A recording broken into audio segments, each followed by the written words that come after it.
I hit max level and also got multiple guns to level 20 mastery in the Battlefield 6 open beta.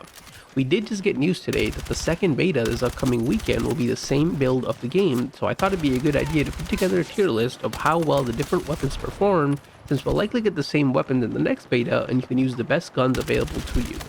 So we'll get started, and remember to subscribe for more Battlefield 6 content, and do me a favor and please hit the like button.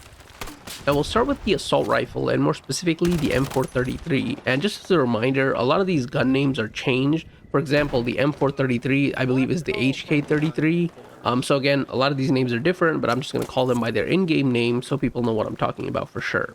Now this was a pretty solid gun, and I'm sure like many of you it was the first gun I used, and it did have pretty high rate of fire, which was great for those up close battles, but at longer ranges you could definitely feel the kick, which was minimized if with the right attachments, but I just felt like there were other guns that did it better that I unlocked later on. So overall, again, I wouldn't say it was bad by any means, and I would put this gun at an A tier. The NVO228E was absolutely great. As soon as I unlocked it, I pretty much dropped the M433 instantly. It had a higher damage of 33, but a slower rate of fire. Now, the 33 meant it was still a 4-shot kill, but somebody actually found out that under 10 meters, it actually had a damage of 33.5, meaning it could perform a 3-hit kill, and that's why I think mostly I noticed that it was killing much faster than the M433 despite being a slower rate of fire gun. And then it also had a little bit of recoil, but with the right attachments it had absolutely no recoil. Again, it was super manageable because of the slow rate of fire, and because of this it felt really good to use up close and at longer ranges, and I would absolutely put it even maybe low S tier, but I'll put it at the top of A tier for now.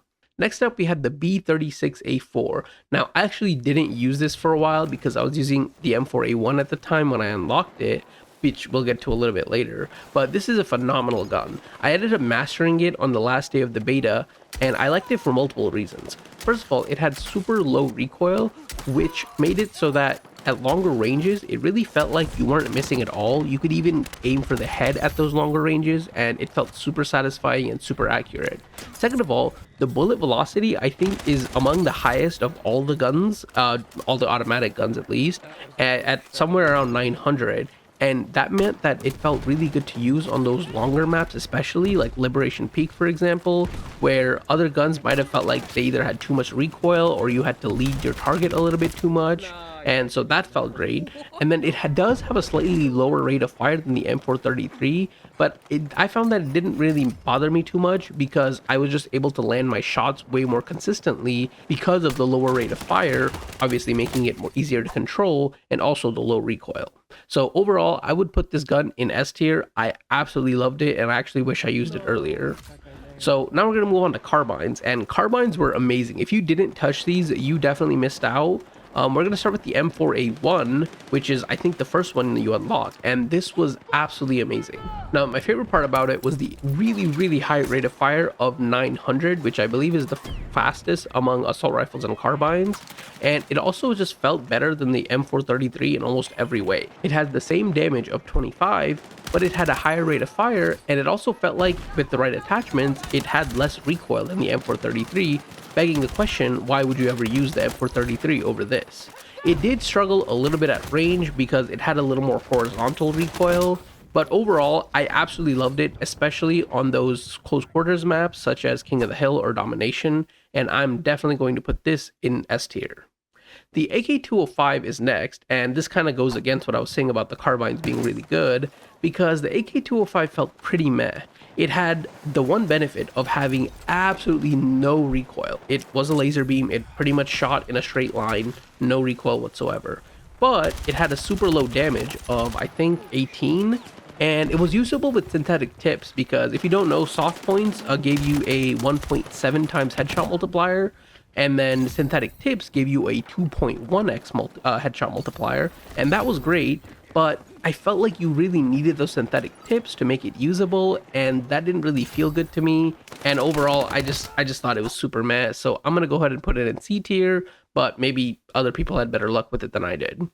The M417A2 wasn't after that, and this was a pretty solid weapon. It did take a little bit of getting used to, but I loved the high damage of 33, and it also just looked and sounded amazing if you're into that.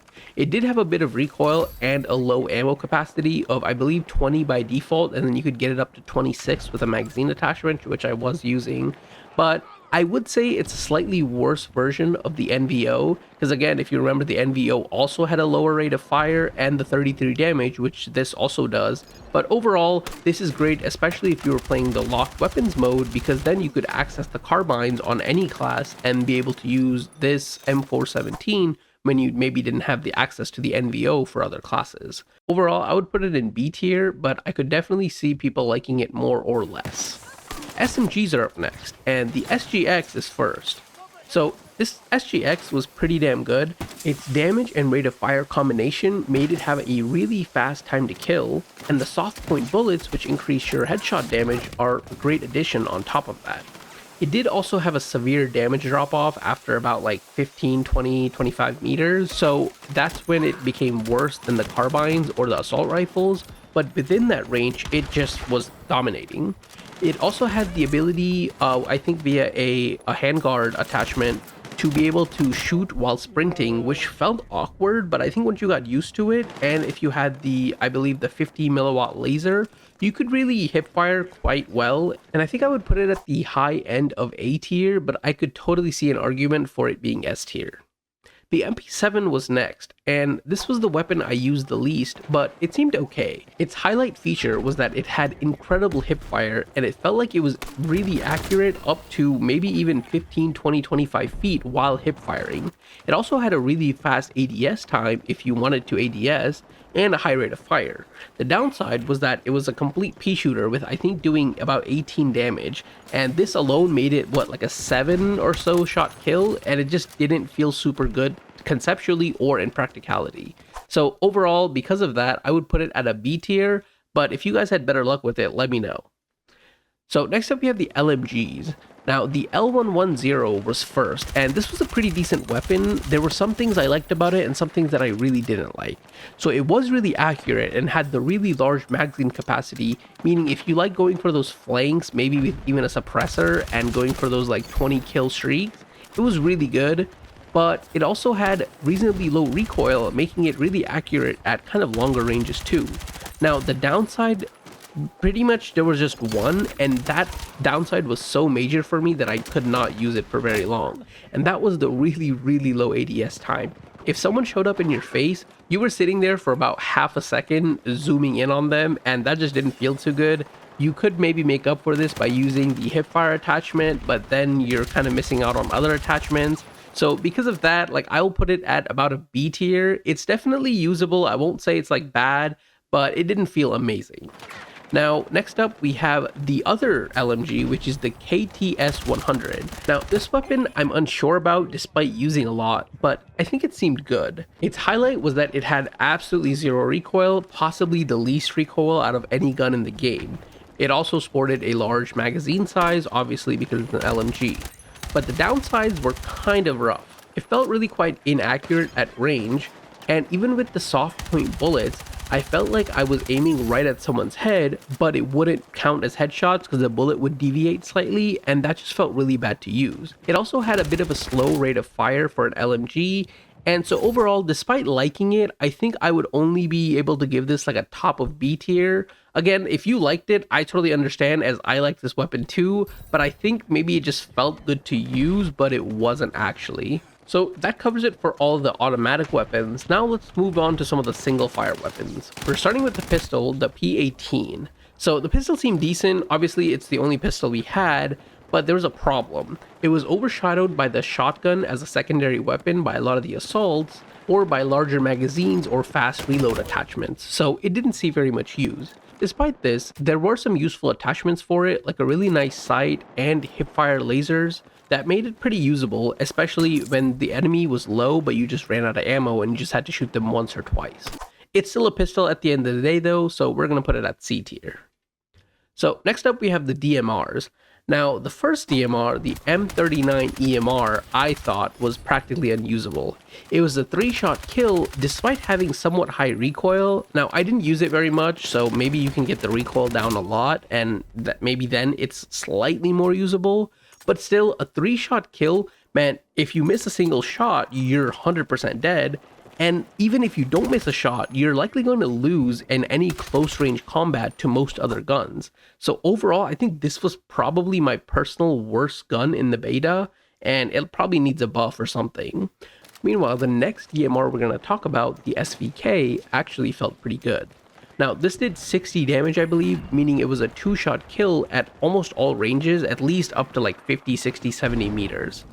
It did have a lot of kick, but the recoil and the rate of fire almost kind of reset in a way where right as you were about to shoot your second shot, the recoil would have settled back down onto your target, making it kind of like it had no recoil, even though obviously it did. Like the other DMR, it also suffered from the fact that if you missed a shot up close, you were pretty much dead because they would easily be able to get multiple shots into you while you were lining up for your second shot. And another reason I liked it a lot is because I felt like it was usable in multiple scenarios, especially with the right attachments. Again, let me know if you want to see an attachments guide. But unlike the sniper, I really felt like I had a good shot of winning a gunfight, even if someone showed up pretty close to me. Overall, I would put it at the bottom of A tier, but I know DMRs aren't everyone's favorite, so if you didn't like this thing, I totally understand. So next we move on to the sniper, which we only had one of, the M2010 ESR.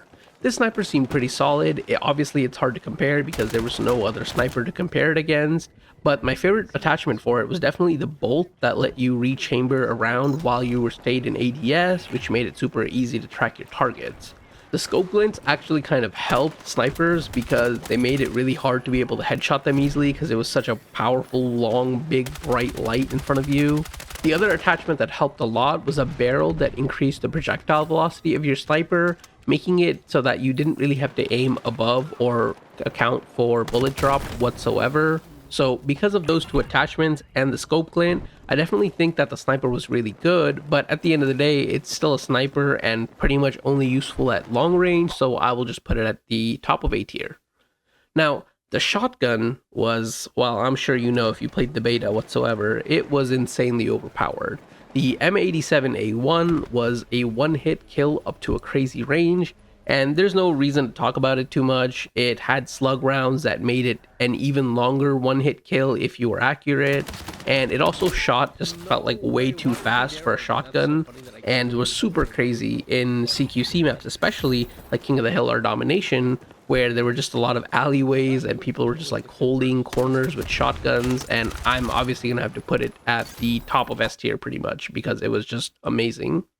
So that was all the standard weapons we had available to us in the beta, and I'm curious to know what you guys think. What guns did you like? Did I underrate something, like maybe the MP7 that I didn't use that much? Let me know in the comments down below, and remember to subscribe and teabag the like button for more Battlefield 6 content. This was Sphinx, thank you for watching.